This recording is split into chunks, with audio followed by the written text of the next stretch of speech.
जय श्री कृष्णा। पुण्यों का मोल। एक व्यापारी जितना अमीर था उतना ही दान पुण्य करने वाला था। वह सदैव यज्ञ पूजा आदि करता रहता था। एक यज्ञ में उसने अपना सब कुछ दान कर दिया। अब उसके पास परिवार चलाने लायक भी पैसे नहीं बचे थे। व्यापारी की पत्नी ने सुझाव दिया कि पड़ोस के नगर में एक बड़े सेठ रहते हैं। वे दूसरों के पुण्य खरीदते हैं।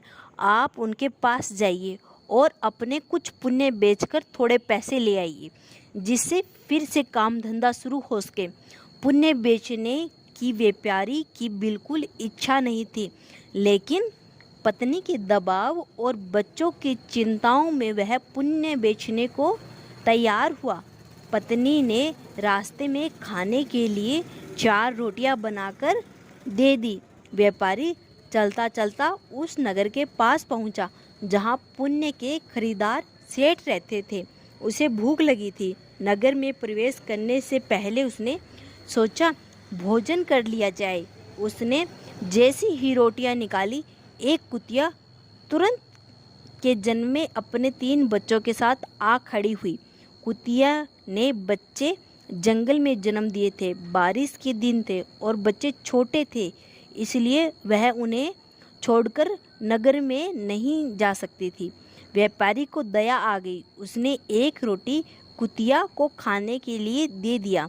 कुतिया पलक झपकते ही रोटी चट कर गई, लेकिन वह अब भी भूख से हाँफ रही थी। व्यापारी ने दूसरी रोटी, तीसरी रोटी, फिर 4 रोटी कुतियाओं को खिला दी।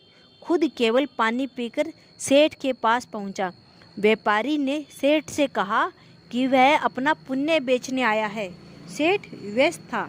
उसने कहा कि शाम को आओ। दोपहर में सेठ भोजन के लिए घर गया। उसने अपनी पत्नी को बताया, एक व्यापारी अपने पुण्य बेचने आया है, उसका कौन सा पुण्य खरीदूं? सेठ की पत्नी बहुत पतिव्रता और सिद्ध थी। उसने ध्यान लगाकर देख लिया कि आज व्यापारी ने कुतिया को 4 रोटी खिलाई है।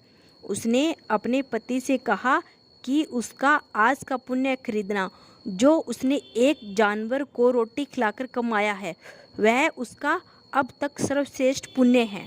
व्यापारी शाम को फिर अपना पुण्य बेचने आया। सेठ ने कहा, आज आपने जो यज्ञ किया है, मैं उसका पुण्य लेना चाहता हूँ। व्यापारी हंसने लगा। उसने कहा कि मेरे पास यज्ञ के लिए पैसे होते तो क्या मैं आपके पास पुण्य बेचने आता? सेठ ने कहा कि आज आपने किसी भूखे जानवर को भोजन कराया, उसके और उसके बच्चों के प्राणों की रक्षा की है, मुझे वही पुण्य चाहिए। व्यापारी वह पुण्य बेचने को तैयार हुआ। सेठ ने कहा उस पुण्य के बदले वह व्यापारी को 4 रोटियों के वजन के बराबर हीरे मोती देगा। 4 रोटियां बनाई गई और उसे तराजू के एक पलड़े में रखा गया। दूसरे पलड़े में सेठ ने एक पोटली में भरकर हीरे जवाहरात रखे। पलड़ा हिला तक नहीं। दूसरी पोटली मंगाई गई, फिर भी पलड़ा नहीं हिला। कई पोटलियां रखने पर भी जब पलड़ा नहीं हिला तो व्यापारी ने कहा, सेठ जी, मैंने विचार बदल दिया है, मैं अब पुण्य नहीं बेचना चाहता। व्यापारी खाली हाथ अपने घर की ओर चल पड़ा। उसे डर हुआ कि कहीं घर में घुसते ही पत्नी के साथ कलह शुरू न हो जाए। जहां उसने कुतिया को रोटी डाली थी, वहां से कुछ कंकड़ पत्थर उठाए और साथ में रखकर गांठ बांध दी। घर पहुंचने पर पत्नी ने पूछा कि पुण्य बेचकर कितने पैसे मिले, तो उसने थैली दिखाई और कहा, इसे भोजन के बाद रात को ही खोलेंगे। इसके बाद गांव में कुछ उधार मांगने चला गया। उधर उसकी पत्नी ने जब थैली देखी तो उसे सब्र नहीं हो रहा था। पति के जाते ही उसने थैली खोली। उसकी आंखें फटी रह गई। थैली हीरे जवाहरातों से भरी थी।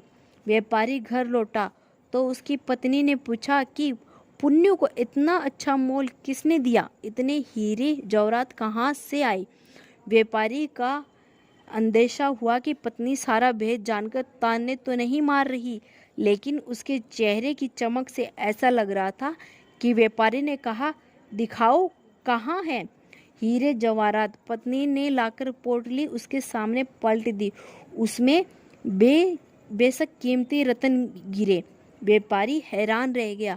फिर उसने पत्नी को सारी बात बता दी। पत्नी को पछतावा हुआ कि उसने अपने पति को विपत्ति में पुण्य बेचने को विवश किया। दोनों ने तय किया कि वह उसमें से कुछ अंश निकाल कर व्यापार शुरू करेंगे। व्यापार से प्राप्त धन को इसमें मिलाकर जन कल्याण में लगा देंगे। ईश्वर आपकी परीक्षा लेता है। परीक्षा में वह सबसे ज़्यादा आपके उसी गुण को परखता है जिस पर आपको गर्व हो। अगर आप परीक्षा में खरे उतर जाते हैं तो ईश्वर वह गुण आप में हमेशा के लिए वरदान स्वरूप दे देते हैं। इसीलिए विपत्ति काल में भी भगवान पर भरोसा रखकर सही राह चलानी चाहिए। आपके कंकड़ पत्थर भी अनमोल रत्न हो सकते हैं। जय श्री कृष्णा। राधे राधे। अगर वीडियो पसंद आई हो तो लाइक एंड सब्सक्राइब करना न भूलें एंड शेयर भी करें। जय श्री कृष्णा।